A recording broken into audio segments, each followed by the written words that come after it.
인천 송도 아파트 12층. 아침 햇살이 베란다 화분 너머로 들어올 때 이정희는 손가락이 제대로 펴지지 않는다는 걸 또 한 번 확인했습니다. 아이고. 작은 신음과 함께 오른손을 천천히 주무릅니다. 손가락 마디마디가 뻣뻣하게 굳어 있었습니다. 펴려고 하면 관절 안쪽에서 무언가 걸리는 것 같았습니다. 왼손으로 오른손을 감싸 쥐고 조심스럽게 풀어냅니다. 10분쯤 지나자 그제야 손가락이 조금씩 움직였습니다. 72세. 은퇴한 지 벌써 7년째였습니다. 정희는 35년 동안 초등학교 교사로 일했습니다. 반듯하게 산다는 게 무엇인지, 기록하고 정리한다는 게 얼마나 중요한지를 아이들에게 가르쳤습니다. 그 습관은 은퇴 후에도 그대로 이어졌습니다. 거실 책상 서랍에는 오래된 건강수첩이 가지런히 쌓여 있었습니다. 그날도 정희는 수첩을 펼쳤습니다. 2024년 11월 19일 화요일. 걸음수 2340보. 낮잠 오후 2시에서 4시 30분. 증상 손가락 관절 경직 15분. 계단 3층 오르다 숨참. 수치를 적으면서 정희는 작은 한숨을 내쉬었습니다. 석 달 전만 해도 하루 5,000보는 기본이었습니다. 동네 공원을 한 바퀴 돌고 시장에 들러 장을 보고 집으로 돌아오는 게 일상이었습니다. 그런데 요즘은 현관문을 나서는 것조차 망설여졌습니다. 왜 이렇게 자꾸 피곤하지? 낮잠 시간도 점점 길어졌습니다. 예전엔 1시간이면 충분했는데 이젠 2시간을 자고도 몸이 무거웠습니다. 일어나면 어깨와 허리가 뻐근했고 머리는 멍했습니다. 가장 이상한 건 가슴이었습니다. 엘리베이터가 고장나서 계단을 오를 때였습니다. 3층쯤 올라갔을까? 갑자기 가슴이 벌컥벌컥 뛰기 시작했습니다. 심장이 터질 것처럼 두근거렸습니다. 숨도 제대로 쉬어지지 않았습니다. 손으로 가슴을 짚고 한참을 서 있어야 했습니다. 나이 들어서 그런가 보다. 처음엔 그렇게 생각했습니다. 70이면 이상하지 않다고, 이제 몸이 예전 같지 않다고 그렇게 스스로를 설득했습니다. 하지만 수첩에 적힌 숫자들은 점점 더 이상해졌습니다. 걸음수는 줄고 낮잠 시간은 늘고 가슴 두근거림은 더 자주 기록되었습니다. 정희는 결국 동네 내과를 찾았습니다. 병원 대기실은 사람들로 붐볐습니다. 대부분 정희와 비슷한 연배였습니다. 기침을 하는 사람, 무릎을 주무르는 사람, 벽에 기댄 채 눈을 감고 있는 사람들. 정희는 가방에서 수첩을 꺼내 다시 한번 확인했습니다. 의사에게 정확히 설명하고 싶었습니다. 12번. 번호가 불렸습니다. 정희는 일어나 진료실로 들어갔습니다. 의사는 50대 초반쯤 되어 보이는 남자였습니다. 컴퓨터 화면을 보며 말했습니다. 어디가 불편하세요? 계단을 오를 때 숨이 차고요. 가슴이 두근거립니다. 그리고 손가락 관절이 아침마다 굳어서. 정희가 수첩을 펼치려는 순간 의사가 손목시계를 힐끗 보았습니다. 그리고 대기실 쪽을 돌아봤습니다. 창문 너머로 보이는 대기 환자들. 정희는 말을 멈췄습니다. 이제 연세가 있으시잖아요. 의사가 말했습니다. 친절하지만 단호한 목소리였습니다. 70이시면 그럴 수 있어요. 운동 조금 하시고 체력 관리 잘하시면 됩니다. 그런데 제가 기록을 해봤는데요. 석 달 전하고 비교하면. 기록이요? 아, 네. 그래도 큰 문제는 아닌 것 같고요. 의사는 키보드를 두드렸습니다. 기본 혈액 검사 한번 해보시고 비타민이랑 혈액순환제 드릴게요. 일주일 드시고 괜찮으시면 그냥 지내셔도 돼요. 진료는 5분도 채 걸리지 않았습니다. 정희는 처방전을 들고 병원을 나왔습니다. 버스 정류장까지 걸어가는 동안 마음속에서 안도와 불안이 교차했습니다. 큰 병은 아니라니 다행이지. 그렇게 생각하려 했습니다. 하지만 가슴 한구석이 허전했습니다. 뭔가 중요한 걸 놓친 것 같았습니다. 손에 든 수첩의 무게가 유난히 무겁게 느껴졌습니다. 버스 안, 창밖으로 익숙한 풍경이 지나갔습니다. 마트, 약국, 공원. 정희는 창문에 비친 자신의 얼굴을 보았습니다. 주름 깊은 얼굴 위로 왠지 모를 찜찜함이 어른거렸습니다. 집에 도착해 현관문을 열었습니다. 조용한 거실, 시계 소리만 또각또각 울렸습니다. 정희는 가방을 내려놓고 소파에 앉았습니다. 그리고 또 한 번 수첩을 펼쳤습니다. 적힌 숫자들이 눈에 들어왔습니다. 감소하는 걸음수, 증가하는 낮잠 시간, 반복되는 가슴 두근거림. 이게 정말 나이 때문일까? 정희는 혼잣말을 중얼거렸습니다. 35년 동안 아이들에게 가르쳤습니다. 기록은 거짓말을 하지 않는다고, 숫자는 진실을 말한다고. 그날 저녁 정희는 수첩 마지막 장에 한 줄을 더 적었습니다. 병원 다녀옴. 큰 문제 없다고 함. 그런데 왜 마음이 불편할까? 창밖으로 해가 졌습니다. 아파트 불빛이 하나둘 켜졌습니다. 정희는 수첩을 덮고 천천히 일어났습니다. 부엌으로 가서 물을 한 잔 마셨습니다. 손가락은 여전히 뻣뻣했고 가슴은 가끔 불규칙하게 뛰었습니다. 밤이 깊어갔습니다. 정희는 침대에 누워 천장을 바라봤습니다. 어둠 속에서 무언가가 시작되고 있었습니다. 아직 이름 붙일 수 없는 하지만 분명히 존재하는 무언가가. 증상은 나아지지 않았습니다. 아니, 더 심해졌습니다. 정희는 밤마다 숨이 막혀 깼습니다.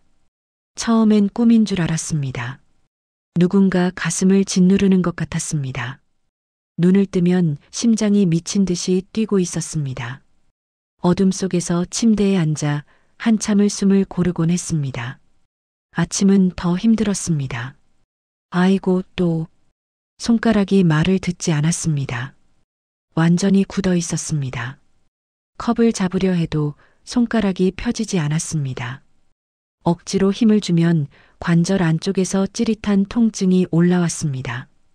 양손을 비벼가며 20분 넘게 풀어내야 겨우 움직였습니다. 정희는 수첩에 또 한 줄을 적었습니다. 11월 23일 토요일. 야간 호흡곤란 2회. 손가락 경직 악화. 컵 잡기 불가능. 숫자들이 선명했습니다. 거짓말을 하지 않았습니다. 하지만 정희는 누구에게도 말하지 못했습니다. 동네 의사는 나이 탓이라 했고 딸에게 말하자니 괜히 걱정만 끼칠 것 같았습니다. 그러다 전화가 왔습니다. 엄마, 나 지은이야. 지은아. 요즘 어떠세요? 건강은? 정희는 잠시 망설였습니다. 딸의 목소리는 밝았습니다. 바쁜 와중에도 안부를 묻는 목소리. 말을 꺼내야 할까 말아야 할까 고민하다가 툭 던지듯 말했습니다. 요즘은 숨도 차고 몸이 영말이 아니야. 엄마, 다들 그래요. 지은의 대답은 빨랐습니다. 우리 시어머니도 그러시고 옆집 아주머니도 그러시던데. 인터넷 너무 믿지 말고 그냥 의사 말 들으세요. 병원 다녀오셨잖아요. 그래, 그렇긴 한데. 엄마, 저 지금 회의 들어가야 돼서 다음에 전화할게요. 너무 걱정하지 마세요. 뚜마이너스. 통화는 끝났습니다. 정희는 휴대폰을 내려놓았습니다. 딸의 말이 맞는 것 같기도 했습니다. 다들 그렇다고 했으니까. 의사도 괜찮다고 했으니까. 하지만 밤이 되면 또 숨이 막혔습니다. 내가 너무 예민한 건가? 정희는 스스로에게 물었습니다. 35년 동안 아이들을 가르치면서 침착하고 이성적이라는 말을 들었습니다. 예민하거나 신경질적인 성격도 아니었습니다. 그런데 요즘은 자신이 믿어지지 않았습니다. 정말 뭔가 잘못된 건가? 수첩을 보면 분명했습니다. 증상은 악화되고 있었습니다. 숫자는 거짓말을 하지 않았습니다. 정의는 결심했습니다. 큰 병원이라면 다를 거라고 생각했습니다. 동네 의원이 아니라 제대로 된 종합병원. 그곳에 가면 정확한 검사를 받을 수 있을 거라고 서울 인근 종합병원 내과에 예약을 잡았습니다. 2주 뒤였습니다. 예약 당일. 정희는 아침 일찍 집을 나섰습니다. 지하철을 2번 갈아타고 병원에 도착했습니다. 거대한 건물이었습니다. 로비에는 사람들이 빼곡했습니다. 안내 데스크, 약국, 검사실 표지판들이 복잡하게 얽혀 있었습니다. 정희는 내과 진료실 앞으로 갔습니다. 대기 의자에는 이미 10여 명이 앉아 있었습니다. 벽에 붙은 안내문이 눈에 들어왔습니다. 원활한 진료를 위해 1인당 5분 진료 협조 부탁드립니다. 5분. 정희는 가방 속 수첩을 만졌습니다. 석 달치 기록이 담겨 있었습니다. 5분 안에 설명할 수 있을까? 38번 이정희님. 이름이 불렸습니다. 정희는 진료실로 들어갔습니다. 책상 앞에는 흰 가운을 입은 의사가 앉아 있었습니다. 명찰에 내과 과장 강선우라고 적혀 있었습니다. 50대 중반쯤 되어 보였습니다. 부드러운 인상이었습니다. 앉으세요. 어디가 불편하신가요? 목소리도 부드러웠습니다. 하지만 말이 빨랐습니다. 눈은 컴퓨터 모니터를 향했습니다. 차트를 훑는 시선이 재빨랐습니다. 제가 증상을 기록해 왔는데요. 정희는 수첩을 꺼냈습니다. 3달 전부터 계단 오를 때 숨이 차고 밤에 호흡곤란으로 자주 깨고요. 손가락 관절도 아침마다 굳어서 컵도 못 잡을 정도입니다. 그리고 여기 날짜별로 보시면 네. 강선우가 말을 잘랐습니다. 선생님 연세면 피로감은 자연스러운 거예요. 노화 과정이니까요. 그런데 증상이 점점 심해지고 있어서요. 이 기록을 보시면 정희가 수첩을 내밀었습니다. 강선우는 힐끗 보고 고개를 끄덕였습니다. 기록하셨네요. 꼼꼼하시네요. 말은 친절했지만 손은 이미 키보드를 두드리고 있었습니다. 일단 기본 혈액 검사 다시 한번 해보시고요. 혹시 불안하시면 우울증 약 조금 드셔도 괜찮아요. 연세 드신 분들이 자꾸 증상 신경 쓰시면 더 불안해지거든요. 그럼 심장 초음파나 관절 정밀 검사는요? 그건 나중에 필요해지면 하는 거고요. 지금은 그 정도까지는. 강선우가 시계를 봤습니다. 일단 약 드시고 1달 뒤에 다시 오세요. 괜찮으실 거예요. 진료는 끝났습니다. 4분 30초였습니다. 정희는 처방전을 들고 진료실을 나왔습니다. 복도는 여전히 사람들로 가득했습니다. 대기 의자에 앉아 있는 사람들의 얼굴이 무표정했습니다. 정희는 엘리베이터를 탔습니다. 내려가면서 생각했습니다. 전문가가 괜찮다는데 내가 너무 생각이 많은 건가? 큰 병원 과장이 말했습니다. 우울증 약을 권했습니다. 그렇다면 정말 몸의 문제가 아니라 마음의 문제일까? 정희는 스스로를 의심하기 시작했습니다. 하지만 동시에 다른 감정도 올라왔습니다. 4분 30초. 수첩도 제대로 보지 않았습니다. 차트를 대충 훑었습니다. 증상을 끝까지 듣지 않았습니다. 정밀 검사는 나중에였습니다. 정희는 병원을 나섰습니다. 차가운 바람이 얼굴을 스쳤습니다. 가슴속에 묵직한 무언가가 가라앉았습니다. 이름을 붙일 수 없는 감정, 불신, 처음 느껴보는 것이었습니다. 지하철역으로 걸어가면서 정희는 가방 속 수첩을 다시 만졌습니다. 석 달치 기록, 변하지 않는 숫자들. 그것들이 거짓말을 하는 걸까? 아니면 자신이 들은 말들이 거짓말을 하는 걸까? 집에 도착했을 때는 저녁이었습니다. 정희는 소파에 앉아 처방전을 내려다봤습니다. 혈액순환제, 비타민, 그리고 항우울제, 우울증, 중얼거렸습니다. 그게 정말 답일까? 밤이 되었습니다. 정희는 침대에 누웠습니다. 천장을 보다가 눈을 감았습니다. 그리고 새벽 또 숨이 막혀 깼습니다. 심장이 미친 듯이 뛰었습니다. 어둠 속에서 정희는 생각했습니다. 분명한 건 하나였습니다. 이대로는 안 된다는 것. 다른 방법을 찾아야 한다는 것. 아직 무엇을 어떻게 해야 할지는 몰랐습니다. 하지만 더 이상 가만히 있을 수는 없었습니다. 며칠이 지났습니다. 정희는 집 안에만 있을 수 없었습니다. 냉장고가 비어가고 있었습니다. 장을 봐야 했습니다. 재래시장은 집에서 버스로 10분 거리였습니다. 평소라면 걸어갈 수도 있는 거리였습니다. 하지만 요즘은 버스를 탔습니다. 걷는 게 두려웠습니다. 시장 입구에 내렸습니다. 오전 10시 장을 보러 나온 사람들로 북적였습니다. 채소가게, 생선가게, 반찬 가게들이 줄지어 있었습니다. 정희는 천천히 걸었습니다. 감자 2,000원, 싸게 가져가세요. 상인의 목소리가 울렸습니다. 정희는 감자를 담았습니다. 그 다음은 당근, 그리고 사과. 장바구니가 조금씩 무거워졌습니다. 휴마이너스. 정희는 멈춰섰습니다. 숨이 찼습니다. 10분도 걷지 않았는데 가슴이 답답했습니다. 골목 모퉁이 의자에 잠시 앉았습니다. 심장이 빠르게 뛰었습니다.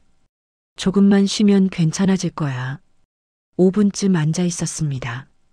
숨이 조금 나아졌습니다. 정희는 다시 일어났습니다. 생선 가게로 갔습니다.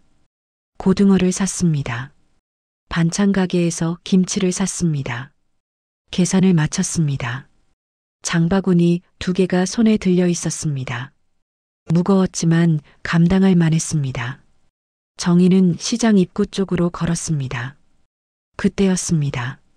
시야가 흔들렸습니다. 처음엔 어지러운 줄 알았습니다. 하지만 달랐습니다. 눈앞이 뿌옇게 흐려졌습니다. 초점이 맞지 않았습니다. 상인들의 얼굴이, 간판들이, 하늘이 모두 희미해졌습니다. 그리고 통증이 왔습니다. 가슴 정중앙. 누군가 주먹으로 세게 내리치는 것 같았습니다. 아니, 짓누르는 것 같았습니다.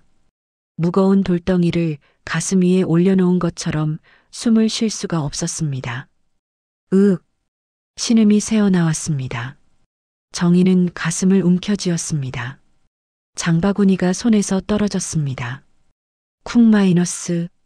바닥에 부딪히는 소리. 사과가 굴러갔습니다. 감자가 튀었습니다. 고등어가 비닐 밖으로 미끄러졌습니다. 어머, 괜찮으세요? 누군가 소리쳤습니다. 채소가게 아주머니였습니다. 달려왔습니다. 정희의 팔을 잡았습니다. 할머니, 정신 차리세요. 다른 상인도 왔습니다. 정희를 부축했습니다. 하지만 정희는 서 있을 수 없었습니다.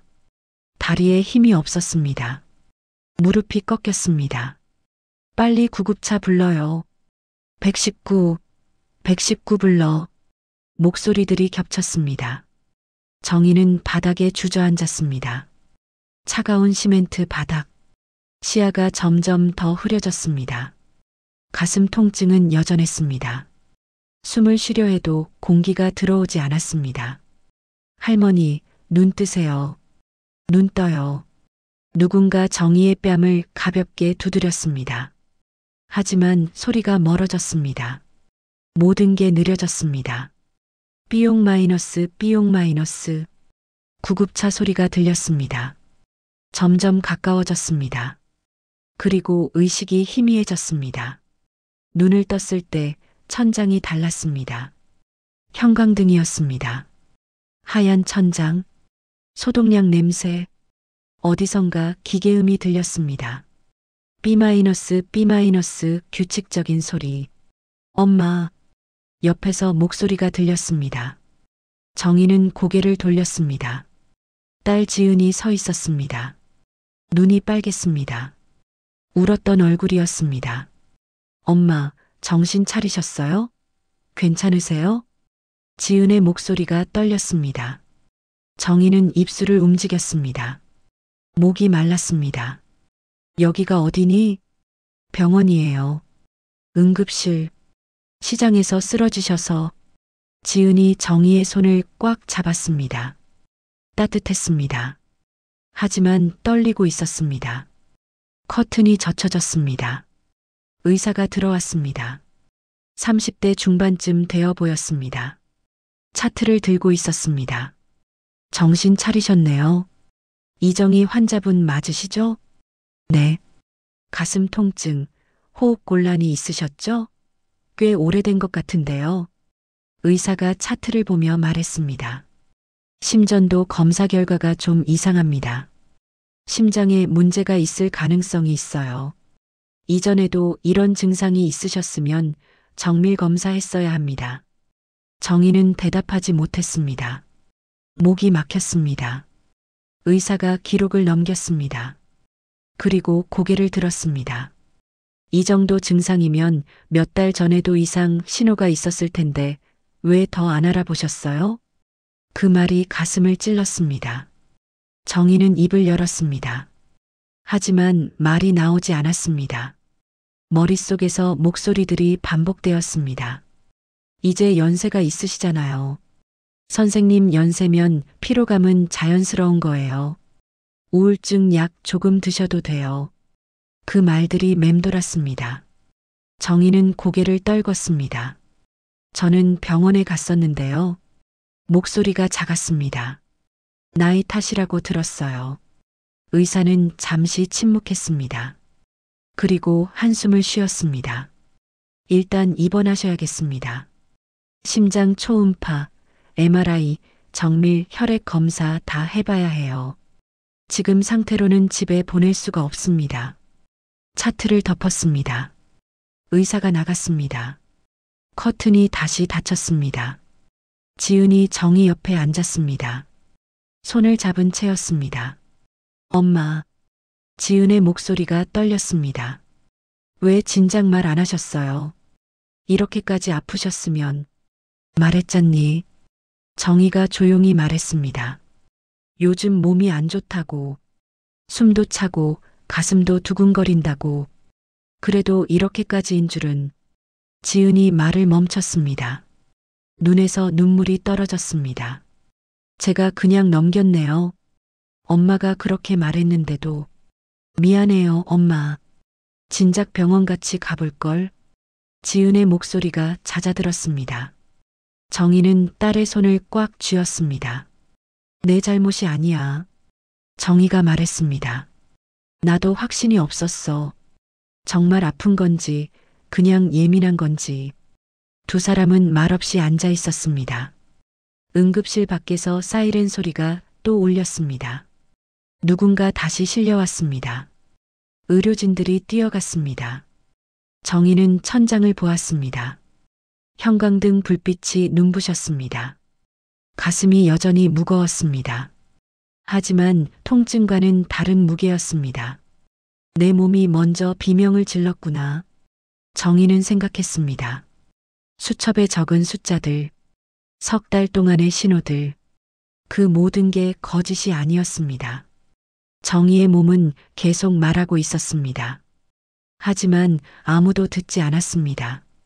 정희 자신조차도 엄마, 이제 괜찮을 거예요. 지은이 말했습니다. 여기서 제대로 검사받고 치료받으면 나아지실 거예요. 정희는 고개를 끄덕였습니다. 하지만 가슴속 어딘가에서 질문이 떠올랐습니다. 정말 괜찮아질까? 정말 여기서는 다를까? 아직 답을 알 수 없었습니다. 하지만 한 가지는 분명했습니다. 더 이상 혼자 견딜 수는 없다는 것. 이제는 달라져야 한다는 것. 정희는 눈을 감았습니다. 기계음이 계속 울렸습니다. B- 심장 박동 소리. 아직 뛰고 있는 소리. 살아있다는 증거. 정희는 일반 병동으로 옮겨졌습니다. 사인실이었습니다. 창가 침대였습니다. 밖으로 은행나무가 보였습니다. 노란 잎이 바람에 흔들렸습니다. 정희는 그 나무를 하염없이 바라봤습니다. 어머님, 오늘은 심장 초음파 검사하실 거예요. 간호사가 들어와 말했습니다. 오후에는 관절 엑스레이랑 혈액 검사 추가로 할 겁니다. 네, 알겠습니다. 검사는 이틀에 걸쳐 진행되었습니다. 심장 초음파, 흉부 CT, 관절 엑스레이, 정밀 혈액 검사. 기계 속으로 들어갔다 나왔습니다. 바늘이 팔에 꽂혔습니다. 차가운 젤이 가슴에 발라졌습니다. 사흘째 되는 날 담당 의사가 왔습니다. 검사 결과 나왔습니다. 의사가 차트를 펼쳤습니다. 심장에 문제가 있긴 합니다. 판막에 경미한 이상이 보이고요. 부정맥도 있습니다. 초기 단계라 약물 치료로 관리할 수 있어요. 그럼 심각한 건가요? 정희가 물었습니다. 초기라서 관리하면 괜찮습니다. 그리고 염증 수치도 높게 나왔어요. 관절염 가능성이 있습니다. 류마티스 내과 협진이 필요할 것 같습니다. 의사가 설명했습니다. 하지만 여전히 말이 빨랐습니다. 정희는 질문하고 싶었지만 입이 떨어지지 않았습니다. 일단 약 처방하고 경과 보겠습니다. 의사가 나갔습니다. 정희는 침대에 앉아 창밖을 봤습니다. 심장병, 관절염, 단어들이 무거웠습니다. 병실 문이 열렸습니다. 지은이 들어왔습니다. 손에 노트북을 들고 있었습니다. 엄마, 제가 좀 알아봤어요. 지은이 침대 옆 의자에 앉았습니다. 노트북을 열었습니다. 엄마 나이에도 충분히 치료 가능하대요. 심장 판막 문제도 초기면 약으로 조절할 수 있고 관절염도 제대로 관리하면 일상생활 가능하대요. 화면에 논문들이 띄워져 있었습니다. 지은이 스크롤을 내렸습니다. 여기 보세요. 70대도 초기에 관리하면 10년 이상 일상생활 가능하다고 나와 있어요. 그리고 이 기사에는 지은이 다른 탭을 열었습니다.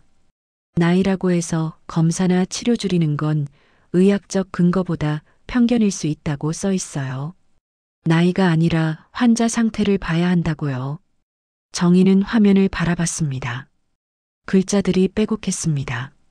지은이 밤새 찾아본 흔적이었습니다.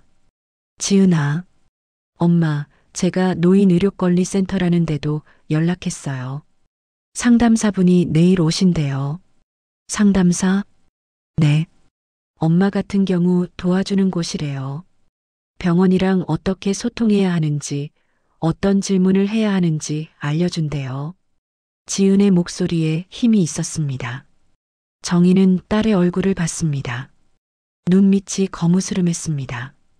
잠을 제대로 못 잔 얼굴이었습니다. 고마워. 정희가 말했습니다. 지은이 정희의 손을 잡았습니다. 엄마, 이제 제대로 하는 거예요. 더 이상 그냥 넘어가지 않을 거예요. 다음 날 오후 상담사 박미순이 왔습니다. 50대 후반쯤 되어 보였습니다. 부드러운 인상이었습니다. 정희와 지은 앞에 앉았습니다. 안녕하세요, 이정희 선생님. 제가 노인의료권리센터에서 나온 박미순입니다. 안녕하세요. 정희가 인사했습니다. 저희 센터는 고령 환자분들이 병원에서 제대로 된 설명과 치료를 받을 수 있도록 돕는 곳입니다. 박미순이 서류 몇 장을 꺼냈습니다. 제 남편도 비슷한 경험이 있어요. 68살에 가슴 통증이 있었는데 처음 간 병원에서 나이 탓이라고 했죠. 그런데 나중에 알고 보니 협심증이었어요. 조금만 늦었어도 큰일 날 뻔했어요. 박미순의 목소리가 낮아졌습니다. 그때 제가 몰랐어요. 의사한테 질문해도 된다는 걸, 환자도 알 권리가 있다는 걸. 정희는 고개를 끄덕였습니다. 박미순이 펜을 꺼냈습니다. 오늘은 선생님이 다음 진료 때 쓸 수 있는 질문 리스트를 같이 만들어 볼게요. 종이를 펼쳤습니다. 첫 번째 질문. 제가 50대였다면 어떤 검사를 하셨을까요? 이렇게 물어보세요. 정희가 받아 적었습니다. 두 번째. 지금 단계에서 선택할 수 있는 치료 옵션을 모두 설명해 주세요. 모두라는 단어가 중요해요. 모두요? 네. 의사들은 때때로 가장 간단한 방법만 말하거든요. 하지만 환자는 선택지를 다 알아야 해요. 박미순이 말을 이었습니다. 세 번째, 이 약이 정확히 치료하는 질환명과 목표, 수치는 뭔가요? 약 이름만 듣지 마시고 목표가 뭔지 물어보세요. 정희는 한 글자 한 글자 적었습니다. 손이 떨렸습니다. 평생 학생들에게 글씨를 가르쳤던 손. 그 손이 지금 자신을 위한 문장을 쓰고 있었습니다. 질문해도 되는 건가요? 정희가 조심스럽게 물었습니다. 의사 선생님들이 바쁘실 텐데 제가 너무 많이 물어보면. 선생님, 박미순이 정희를 똑바로 봤습니다. 질문하는 게 예의 없는 게 아니에요. 환자의 권리예요. 선생님 몸이에요. 알아야 할 권리가 있어요. 그 말이 정희 가슴에 박혔습니다. 박미순이 돌아간 뒤 정희는 종이를 내려다봤습니다. 적힌 질문들, 또박또박 쓴 글씨. 제가 50대였다면 어떤 검사를 하셨을까요? 지금 단계에서 선택할 수 있는 치료 옵션을 모두 설명해 주세요. 이 약이 정확히 치료하는 질환명과 목표 수치는 뭔가요? 정희는 창밖을 봤습니다. 은행나무 잎이 또 몇 장 떨어졌습니다. 바람에 날려 사라졌습니다. 나는 평생 학생들한테 질문하라고 가르쳤지. 정희는 생각했습니다. 모르는 건 부끄러운 게 아니다. 질문하지 않는 게 부끄러운 거다. 그렇게 말했지. 하지만 정작 정희 자신은 질문하지 않았습니다. 내 몸에 대해서, 내 증상에 대해서 침묵했습니다. 의사 말을 그대로 받아들이는 게 예의라고 생각했습니다. 왜 그랬을까? 정희는 중얼거렸습니다. 두려움이었습니다. 나이 든 사람이 너무 따지면 안 된다는, 의사가 귀찮아할 거라는 그런 두려움. 하지만 지금은 달랐습니다. 분노가 올라왔습니다. 자기 자신에게, 그리고 나이를 핑계로 환자를 외면한 이들에게 동시에 각성도 왔습니다. 이제라도 늦지 않았어. 정희는 질문지를 가슴에 꼭 안았습니다. 종이가 구겨지지 않도록 조심스럽게. 밤이 되었습니다. 병실 불이 꺼졌습니다. 옆 침대에서 누군가 코를 골았습니다. 복도에서 간호사 발소리가 들렸습니다. 정희는 눈을 감지 않았습니다. 천장을 바라봤습니다. 마음속에서 무언가 단단해지는 느낌이 들었습니다. 내일 의사가 오면 물어볼 것입니다. 하나하나, 제대로, 나이가 아니라 사실을 말해달라고.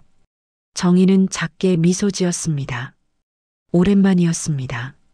이렇게 미소 짓는 게. 창밖으로 별이 보였습니다. 작지만 분명하게 빛나고 있었습니다. 정희는 그 별을 바라보다 천천히 눈을 감았습니다. 내일은 달라질 것입니다. 정희도, 그리고 정희를 대하는 방식도. 퇴원 일주일 후 정희는 다시 종합병원에 갔습니다. 이번엔 혼자가 아니었습니다. 지은이 함께였습니다.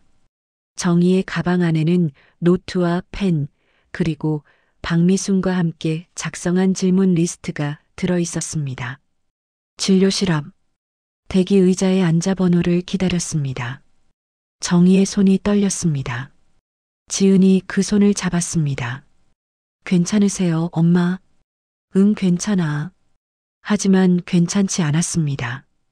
가슴이 두근거렸습니다. 입안이 바짝 말랐습니다. 질문지를 가방에서 꺼냈다 넣었다를 반복했습니다. 38번 이정희님. 번호가 불렸습니다. 정희는 일어났습니다. 지은이 함께 일어났습니다. 두 사람은 진료실로 들어갔습니다. 강선우가 앉아 있었습니다. 컴퓨터 화면을 보고 있었습니다. 고개를 들었습니다.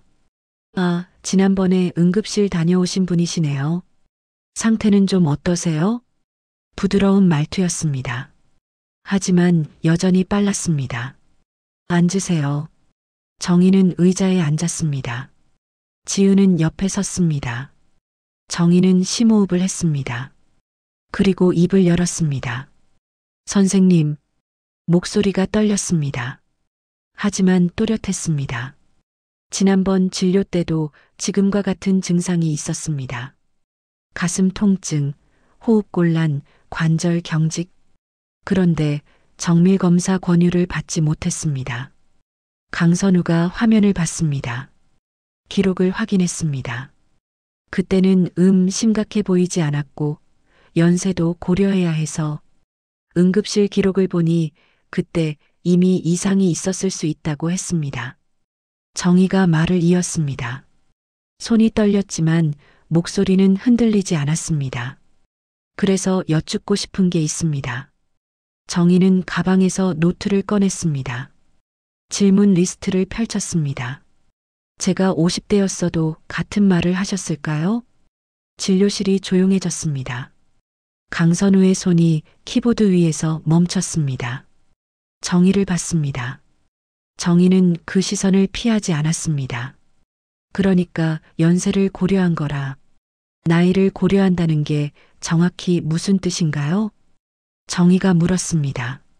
저는 72세입니다. 하지만 제 심장은 문제가 있다고 하셨습니다. 판막 이상, 부정맥. 그게 나이 때문인가요? 아니면 질병 때문인가요? 강선우가 입을 열었습니다.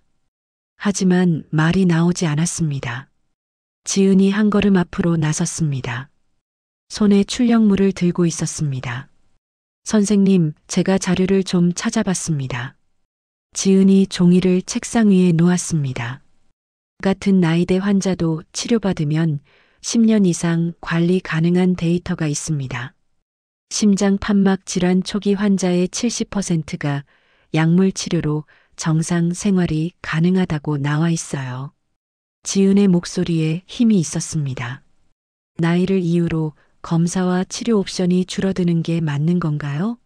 의학적 근거가 있는 건가요? 강선우는 자료를 봤습니다. 천천히 읽었습니다. 그리고 고개를 들었습니다. 죄송합니다. 강선우가 말했습니다. 목소리가 낮아졌습니다. 제가 너무 단순하게 판단했습니다. 연세를 고려한다는 게 오히려 선입견이 될 수 있다는 걸 생각하지 못했네요. 차트를 다시 열었습니다. 꼼꼼히 확인했습니다. 추가 정밀 검사를 진행하겠습니다. 심장 MRI, 관절 정밀 검사, 그리고 약물 치료 외에 다른 치료 방법도 함께 논의해 봅시다. 키보드를 두드렸습니다. 이번엔 천천히였습니다. 그리고 앞으로는 선생님 의견을 더 자세히 듣겠습니다. 증상 변화나 궁금한 점 있으시면 언제든 말씀해 주세요. 정희는 고개를 끄덕였습니다. 가슴이 뜨거워졌습니다. 눈가가 촉촉해졌습니다. 감사합니다. 정희가 말했습니다. 제 말을 들어주셔서. 진료는 15분 동안 이어졌습니다. 강선우는 치료 옵션을 하나하나 설명했습니다. 약의 이름과 목표 수치를 알려줬습니다. 정희는 노트에 받아 적었습니다. 진료실을 나왔습니다. 복도에 섰습니다. 정희는 벽에 기댔습니다. 다리가 풀렸습니다. 온몸에 힘이 빠졌습니다. 엄마, 괜찮으세요? 지은이 부축했습니다. 응, 괜찮아. 정희는 웃었습니다. 눈물이 났습니다. 하지만 슬픈 눈물이 아니었습니다. 후련하다. 정희가 말했습니다. 이렇게 말할 수 있다는 게. 지은이 정희를 안았습니다. 두 사람은 한참을 그렇게 서 있었습니다. 복도를 지나가는 사람들이 힐끗 봤지만 상관없었습니다. 그날 밤 집으로 돌아왔습니다. 정희는 책상 앞에 앉았습니다. 건강수첩을 꺼냈습니다. 첫 장을 펼쳤습니다. 펜을 들었습니다. 한참을 망설이다가 한 줄을 적었습니다. 나이는 병명이 아니다. 내 몸에 대한 질문을 포기하지 말 것. 글씨가 또박또박했습니다. 떨리지 않았습니다. 정희는 수첩을 덮었습니다. 창밖을 봤습니다. 아파트 불빛들이 반짝였습니다. 밤이 깊었습니다. 오늘은 달랐습니다. 진료실에서 질문했습니다. 침묵하지 않았습니다. 의사의 말을 그대로 받아들이지 않았습니다.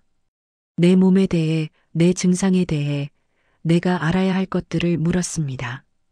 두려웠습니다. 떨렸습니다. 하지만 해냈습니다. 정희는 35년 동안 학생들에게 가르쳤습니다. 질문하라고. 모르는 건 부끄러운 게 아니라고. 침묵하는 게 부끄러운 거라고.